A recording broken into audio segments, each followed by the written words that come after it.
So మన ఫైనల్గా ఇప్పుడు మన లదాఖ్ ట్రిప్ అయిపోయింది కదా, 17 days of Ladakh trip 17 days ఎట్లా అనిపించింది? ఇంత తక్కువ బడ్జెట్ అవుతుందని నువ్వు అనుకున్నావా?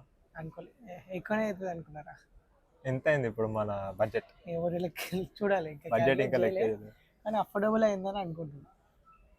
కానీ లైఫ్ టైం ఎక్స్పీరియన్స్. అప్రాక్సిమేట్లీ ఒక 40K 40 to 50 కావచ్చు. 40K up and down with flight flight charges tickets 40 to 50. అది లక్కీగా మనకు అదే రోజు బుక్ చేసినాం కాబట్టి ఏదో సెట్ చేసినాం మనం అట్లా. 6,000 అట్లా పడ్డది ఫ్లైట్ టికెట్స్. అవన్నీ పక్కన పెడితేనైతే లైఫ్ టైం ఎక్స్పీరియన్స్ అది.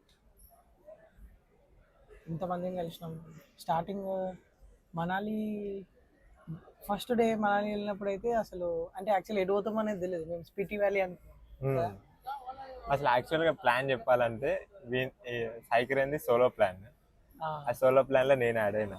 మేము యాడ్ అయిన తర్వాత డెస్టినీ మమ్మల్ని లదాఖ్ తీసుకెళ్ళి యాక్చువల్లీ నేను సోలో ప్లాన్ చేసుకున్నా. తర్వాత యశ్వంత్ గారు జాయిన్ అయ్యింది మధ్యలో. అది కూడా అసలు లదాఖ్ గురించి ఒక్కసారి కూడా ఆలోచించలేదు. స్పిటి గురించి ఆలోచించి స్పిటి వ్యాలీ మొత్తం చూసి దాని గురించి మొత్తం చూసి ఉండే. స్పిటి వ్యాలీ గురించి మొత్తం చూసి మైండ్లో మొత్తం స్పిటి వ్యాలీ, చంద్రతాల్ లేక్ ఇవే తిరుగుతున్నాయి. ఆల్ ఆఫ్ అ సడన్ ఏమైందంటే ఒక అన్న స్పిటి వ్యాలీలోనే ఉన్నాడు. ఫుల్ క్రౌడ్ ఉంది, సాయి లదాఖ్ వచ్చాయి అనుకున్నాను. నైటేగా అది వేరే వాళ్ళు ఎవరో లదాఖ్ నుంచి మనాలికి అక్లమటేషన్ వల్ల సిక్ అయిపోయి పంపిస్తున్నారు కదా, అంటే వాళ్ళు అన్న వాళ్ళ ఫ్రెండ్స్ ఎవరో. సో రిటర్న్ క్యాబ్లో వచ్చేసి అని ఉన్నారు. నెక్స్ట్ డే మార్నింగ్ రిటర్న్ క్యాబ్లో ఎక్కేసినాం. లక్కీగా దొరికింది. కింద స్పెషల్ థ్యాంక్స్ టు గుర్మిత్ భాయ్, గుర్మిత్ భాయ్ డ్రైవర్. అసలు మా గుర్మిత్ భాయ్ డ్రైవింగ్ ఎక్స్పీరియన్స్ వేరే ఉంది. మనాలి టు లదాఖ్ వెళ్ళే వే అయితే ఇక చెప్పాలంటే ఒక స్వర్గంలోకి వెళ్ళినట్టు అనిపించింది. ఒక కొత్త experience. First of all Ladakh అనేది చిన్నప్పటి నుంచి మనకి ఏ పుస్తకాల్లో చెప్పింది. ఆ ప్లేస్కి వెళ్ళాం. మళ్ళీ ప్లేస్ అందరూ ఏదో నెలలు సంవత్సరాలు ప్లాన్ చేసుకుంటే మనం ఏదో ర్యాండమ్ చెప్పుకొని వెళ్ళిపోయాం. ఇట్లా బుక్ చేసుకొని టికెట్ ఇట్లా వెళ్ళిపోయాడు.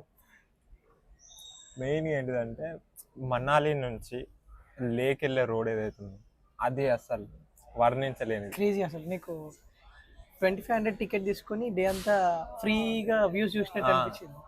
చాలా ఎక్సలెంట్. అసలు లైఫ్లో ఒకసారైనా వెళ్ళాలి. కళ్ళు ఉన్నందుకు జస్టిఫికేషన్ లాగా అనిపించింది. ఓకే మంచి ప్లేసెస్ చూస్తామని. యాక్చువల్లీ మెయిన్ ఏంటిదంటే మన ఇండియాలో ఒక కాశ్మీర్, ఒక లదాఖ్, ఒక రాజస్థాన్, సౌత్ ఇండియా తిరిగితే ప్రపంచంలో అన్ని దేశాలు పోయినట్టే. ఒక అంటార్టిక్, ఆర్టిక్ ఓషన్ ఒకటి. మళ్ళీ మనము వెళ్ళేటప్పుడు బాల్చుల్లా పాస్ దగ్గర స్నోఫాల్, యాక్చువల్గా స్నోఫాల్ అనేది చాలా రేర్ అంట ఈ టైంలో. సో సమ్మర్ టైం ఇది. యాక్చువల్గా ఇది సమ్మర్ లోనే మాకు జీరో వణికినాం. అసలు స్టార్టింగ్ వెళ్ళేటప్పుడు అయితే పఫర్ జాకెట్ వేసుకున్నాం, థర్మల్ వేసుకున్నాం, అయినా కానీ ఫుల్ చలి. మధ్యలో అసలు బండ్ల మీద ఎట్లా వెళ్తున్నారు అనుకుంటే షాక్ అయినాం అసలు ఫస్ట్. తర్వాత బైక్ జనరల్ గా ఇట్లా కార్ దిగి లంచ్ చేయడానికి మనం అయినప్పుడు అసలు ఎట్లా వణికేది, ఇట్లా చేతులన్నీ ఇట్లా వణికేది. అసలు ఎట్లా అవుతున్నాడు బండి మీద అది అనుకుని అనుకునేది. తర్వాత నేను స్లోలో దిగి స్నోఫాల్ వీడు ఎక్కువసేపు లేడు స్నోలా, వీడు నేను కొద్దిగా సేఫ్ ఉన్నా. వీడు మన్నాడు ఎక్సైట్మెంట్ తోటి స్నోఫాల్ కాగానే బయటకి వచ్చి స్నోలో ఎగిరి అది చేసిన మొత్తం తలకాయ పట్టుకుంది. ఇక వన్ డే నెక్స్ట్ డే వరకు అసలు ఫుల్ హెడేక్, హెవీ. నా లైఫ్లో అంతగానో హెడేక్ ఎప్పుడు రాలేదు. సో 7 వరకు వచ్చేసినామారా. అంటే యాక్చువల్ మార్నింగ్ మేము 5:30కి ఏమో స్టార్ట్ అయినాము. 5:30 అది కూడా మళ్ళీ పికప్ చేసుకున్నాను. ఇంకోటి మేము ఏదో క్యాబ్ అంటే ఏదో అందరు కదా ఏదో పెద్ద క్యారవాన్ లెక్క ఎవరు లేరు. నేను ఎవరు లేరు. ప్రశాంతంగా పడుకొని ఎంజాయ్ చేసుకుంటా, చిల్ అవ్వకుండా, కామెడీ చేసుకుంటా, లదాఖీ సాంగ్స్ వినుకుంటా. ఈ ఒక్క జర్నీలో మనాలి నుంచి లేక్ వెళ్ళే రోడ్లో గుర్మిత్ భాయ్ అసలు మమ్మల్ని సాంగ్స్ పెట్టి ఛాన్స్ ఇవ్వలే. మొత్తం లదాఖీ సాంగ్స్ పెట్టి అది మా బ్రెయిన్ లో ఇరికిచ్చేసిండు. బాగుండే. తర్వాత వరుణ్ అన్న, అదే అక్కడికి వెళ్ళాక వర్ణన్న హాస్టల్కి యాక్చువల్ వర్ణన్న లేకుండా మేము పోయేది కూడా కాదు. అన్ననే క్రేజీ ఏంటంటే వీడు యాక్చువల్ సోలో ప్లాన్, అది కూడా స్పిటికి. మేము లదాఖ్ పోయినాం. లదాఖ్ లో మాకు వర్ణన్న దొరికిండు. వర్ణన్న వల్ల ఇంకో 5 మంది దొరికినారు. అక్కడ వెళ్ళాక హాస్టల్లో 2 అమ్మాయిలు, తను ఖుషి. మొత్తం 7 మెంబర్స్ 8 మెంబర్స్ దాకా ఉండే తను ఖుషి, కెఫేలో. మనీష్, నువ్వు, నేను, వరుణ్ అది తర్వాత కంటిన్యూ తర్వాత 8 మెంబర్స్ ఫస్ట్ డే వెళ్ళిన రోజే ఎస్కే నిశాంత్ 8 మెంబర్స్ ఒక గ్రూప్ గ్యాంగ్ లాగ్ ఫామ్ అయ్యిండే డౌన్ టౌన్ ఏదో కఫేలో కూర్చొని the terrace cafe in the Leh ఆ, చాలా బాగుంటది. అప్పటికి యాక్చువల్గా నేను వచ్చినప్పుడు నాకు ఫుల్ హెడ్ ఉండే పడుకుందాం అనుకున్నా. వరుణనేమో వచ్చేసాయి డిన్నర్ చేద్దాం రా, రూమ్ లో ఉంటే అట్లనే ఉండండి అంటే సరే అని వచ్చేసినాం. అంటే మెయిన్ ఏంటంటే లేకి వెళ్ళిన తర్వాత అక్లమటైజేషన్ ఏంటిది అంటే జస్ట్ ఒక డే లేలో ఉండి వెదర్ని మనం అడాప్ట్ చేసుకోవాలి, అంతేగాని రూమ్ లో పడుకోవడం కాదు.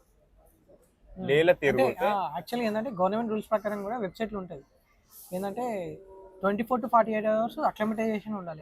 ఇంకా మెయిన్ మీరు తెలుసుకోవాల్సింది ఏంటంటే నువ్వు లే సిటీ తిరగాలన్నా లే చుట్టుపక్కల తిరగాలన్నా పర్మిట్ తీసుకోవాలని. అది కరెక్ట్. ఒక వెహికల్ కి ఒక పర్మిట్ సరిపోతుంది.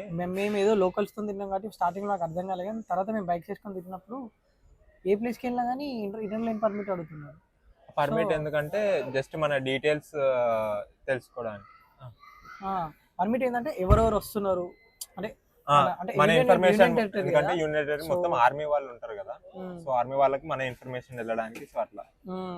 సో ఎవరెవరు వస్తున్నారు వెళ్ళాలి అనుకుంటా అదొకటైతే ఇంపార్టెంట్ ఏంటంటే ఖచ్చితంగా ఇన్నర్ లైన్ పర్మిట్ అనేది తీసుకోవాలి.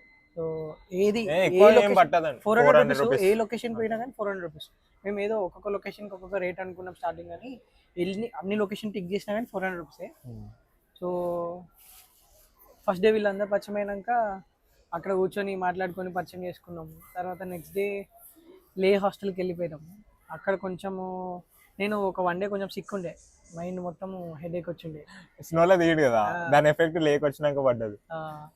అయితే సో నెక్స్ట్ డే అది 1 డే రెస్ట్ తీసుకున్నాక ఈవినింగ్ అందరం లే ప్యాలెస్కి వెళ్ళాం కదా. లే ప్యాలెస్ వెనకాల ఫోర్ట్, లే ప్యాలెస్ వెనకాల ఒక హైక్ చేసి ఉండే నేను, వర్ణన్న, వీడు, ఇంకా ఇక మా గ్యాంగ్ అంతా. సో అక్కడ గ్యాంగ్ అది. సో మంచిగా అప్పుడే స్టార్టింగ్ ఇట్లా పరిచయం అయితే ఉన్నా మంచిగా ఉండే. సో ఆ రోజు నైట్ వ్యూ చూసినాం కదా, లే లదాఖ్ మొత్తం నైట్ టైం ఎట్లుంటుందో మీరు తీసుకెళ్ళి చూపెట్టింది అన్న. తర్వాత నెక్స్ట్ డే తుర్తుకి వెళ్ళిపోయినాం. నెక్స్ట్ డే తుర్తుకి వెళ్ళినాం. తుర్తుక్ అనేది ఒక మంచిగా అంటే India's last border, India's last village. అది ఒక మంచి ఆఫ్ బీట్ ప్లేస్. ఏంటంటే అక్కడ మొత్తం బాల్టీ కల్చర్ ఉంటుంది, అంటే బలోచిస్తాన్ కి దగ్గరలో, అంటే బలోచిస్తాన్ అన్నట్టే యాక్చువల్గా ఆ టెరిటరీ అనేది ఆక్యుపై కాకుండా మిగతా అన్నింటినీ ఆక్యుపై చేసిండు. ఈ బలోచిస్తాన్ అనేది ఇండియాకి వదిలేసిండు, అదొకటి. అక్కడ 100% ముస్లిం పాపులేషన్ ప్లేస్ అది. ఇంకోటి ఏంటంటే ఓన్లీ 300 ఫ్యామిలీసే ఉంటాయి. చాలా చాలా అంటే చాలా హాస్పిటాలిటీ ఎట్లుంటుంది కదా, చాలా కైండ్. ఇస్మాయిల్ బాయ్ కెఫే పోయినాం మేము. ఇస్మాయిల్ బాయ్ స్టేలో ఉన్నాము, చాలా బాగుండే. 1000 కి మంచిగా stay with food, breakfast, lunch, dinner 3 పెడతారు మనకి. Fully recommended. మళ్ళా అక్కడ వాళ్ళ కల్చర్ అయినా కానీ వాళ్ళ హాస్పిటాలిటీ, అసలు వీళ్ళంతా ప్రపంచాన్ని వదిలేసి అంతా వాళ్ళకి రిమోట్ వరల్డ్ మొత్తం. అసలు లదాఖ్ అనేది రిమోట్ వరల్డ్, లే ఒకటి కాకుండా మొత్తం. ఇంకోటి మెయిన్ ఏంటంటే మెయిన్ గా ఒకటి పర్మిట్, ఒకటి only post paid sims work చేస్తాయి అక్కడ. ఎయిర్టెల్ అయినా జియో అయినా పోస్ట్ పెయిడ్ సిమ్స్ తీసుకోవాలి, ప్రీపెయిడ్ వర్క్ చేయవు. అక్లమటైజేషన్ ఒకటి, పర్మిట్ ఒకటి, ఈ 3 చాలా ఇంపార్టెంట్ లదాఖ్ వెళ్ళినాక. తర్వాత తుర్తుకెళ్ళే రూట్ అయితే క్రేజీ, అసలు ఎంజాయ్ చేసినాం. మధ్యలో కార్దుంగ్లా పాస్ దగ్గర కొంచెం ఇబ్బంది అయింది అందరికి, ఆక్సిజన్ లెవెల్స్ చాలా తక్కువ ఉంటాయి అక్కడ. బోర్డు ఉంటుంది ఆల్రెడీ. ఏంటంటే నీకు ఫీల్ అయినా ఫీల్ అయినా అక్కడ ఏంటంటే 5 minutes కంటే ఎక్కువసేపు ఉండొద్దు, ఎందుకంటే ఆక్సిజన్ ప్రాబ్లం, ఆల్టిట్యూడ్. ఏదో మేము అందరం దిగి ఫొటోస్ అది దిగినాం, కానీ ఇంకొంచెం సేపు ఉందామని అందరం ఉన్నాం.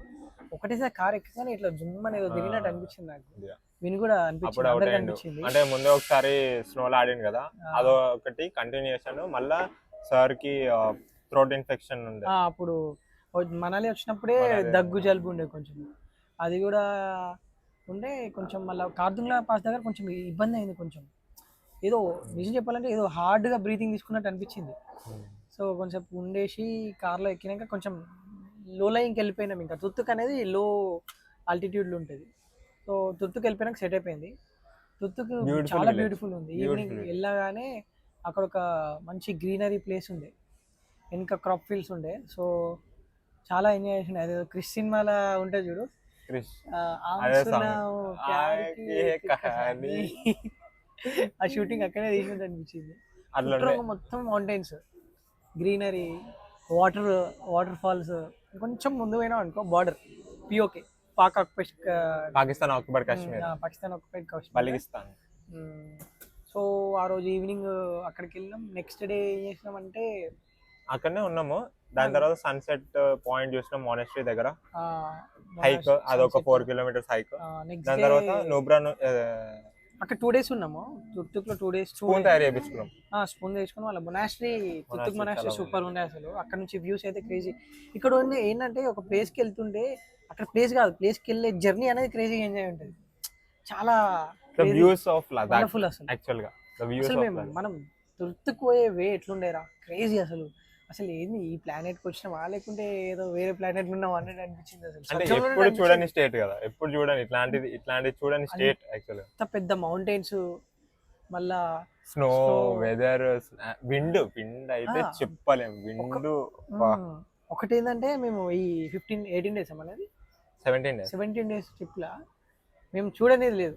వర్షం ఎక్స్పీరియన్స్ చేసినాం లదాఖ్లో, విండ్ చాలా హెవీ విండ్ ఎక్స్పీరియన్స్ చేసినాం ప్యాంగాంగ్లో. Snow storms, snow storms, sand storms. Storms, హ్యాండ్లీలో sand storms వచ్చినాయి.